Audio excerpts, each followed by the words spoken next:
You've done it again. You're standing directly in front of someone you've met at least 3 times, maybe 4, and their name is just gone, not even hovering at the tip of your tongue, just completely, cleanly absent, like it was never filed anywhere in the first place. And the worst part isn't even the forgetting. It's the next 12 seconds of pure improvised theater you're about to perform, subtly angling your body, desperately hoping someone else in the room says their name first, or that their phone rings, or that the building catches fire. We've all been there. Sure. But the people who do this most frequently, who chronically, consistently forget names, are not careless or rude, and they are almost certainly not as unintelligent as they've been silently led to believe.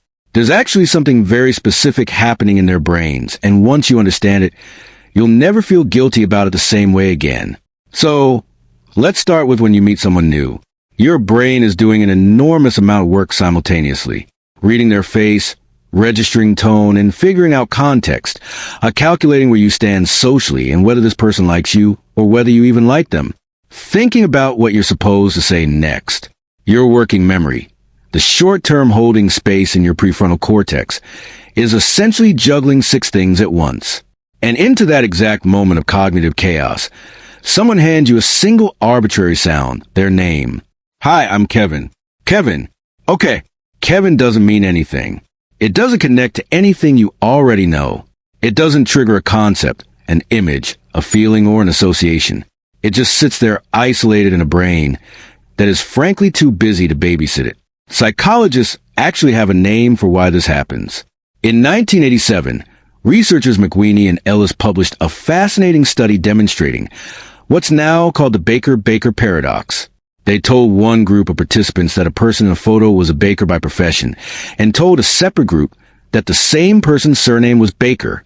Days later, the people who learned the occupation remembered it far more easily than the people who learned it as a name. Same word, completely different retention because the word baker as a job activates a whole web of associations. Flour, bread, early mornings, warmth. As a name, it activates nothing. It floats there rootless. Names, by their very nature, are semantically empty, and your brain, efficient machine that it is, preferentially holds on to things that mean something. Think about the last funeral you attended.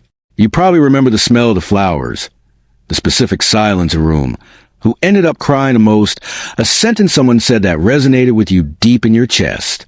You do not remember what was written on the order of service, because your brain made a decision without consulting you about what mattered, and it was not the printed text.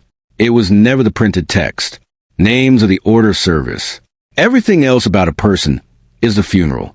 Now, where it might get a little uncomfortable because it's more personal than most people want to admit, a significant portion of chronic name forgetters are people who are extremely in their own heads during social interactions, though in an anxious way rather than an arrogant one. While the other person is introducing themselves, these people are internally narrating. Am I making enough eye contact? Is this handshake too firm? Did I just interrupt them? The name enters briefly, and then the internal monologue bulldozes straight over it. This is actually documented. There's a phenomenon called the next in line effect, first documented in 1973 by psychologist Malcolm Breener, where people waiting to speak in a group, anticipating their own turn, show dramatically reduced memory for what the person directly before them said, because in their head they'd already moved on, already preparing the next thing to say. They're editing themselves in real time. And people who live with social anxiety or even just a hyperactive self-awareness are essentially stuck in that mode permanently. Never quite here, always half a step into what comes next, which means the moment a name is actually offered to them, they're already somewhere else. If that's you, here's the reframe. You don't have a memory problem. You have a preoccupation problem. Those are very different things. There's also something worth saying about the people on the other end of this. The people whose names get forgotten because the emotional sting of it is genuinely real, and it would be unjust to pretend otherwise. Having your name forgotten, especially repeatedly, lands like a small but pointed message. You didn't matter enough to stick. That's how it feels. Even if it's completely wrong, that's what the brain hears. And the brain doesn't always take the rational approach. The person who forgot your name probably thought about the conversation you had afterwards. They remember what you said about your sister or the specific way you laughed at something. Maybe you had an odd take that stuck with them. They were there. They were just a not quite there for the name part. And this is the thing about memory that most people fundamentally misunderstand. It's not a recording. Your brain doesn't store experiences the way a hard drive stores files. It stores impressions, emotions, patterns, fragments, and it prioritizes ruthlessly. High emotion, stored. Surprising, stored. Connected to something you already know, stored. One arbitrary syllable handed to you at the exact moment you were busy trying to seem normal in front of a stranger. Good luck. People who forget names easily often have something else in common. They tend to be highly associative thinkers. Their memory is richly contextual. They remember stories and feelings.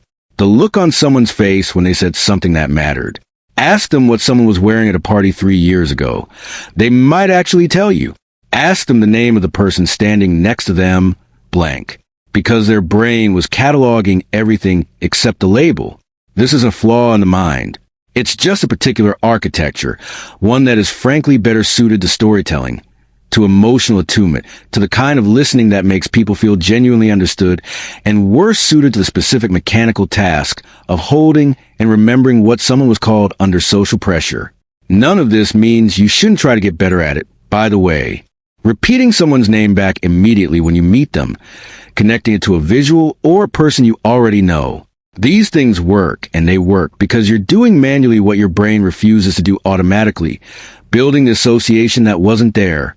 You're essentially constructing a little bridge between Kevin and something that already has a place in your mental landscape. But the shame spiral, the quiet, low-grade belief that forgetting names makes you an uncaring person, someone who moves through the world without really registering other people, that part is wrong.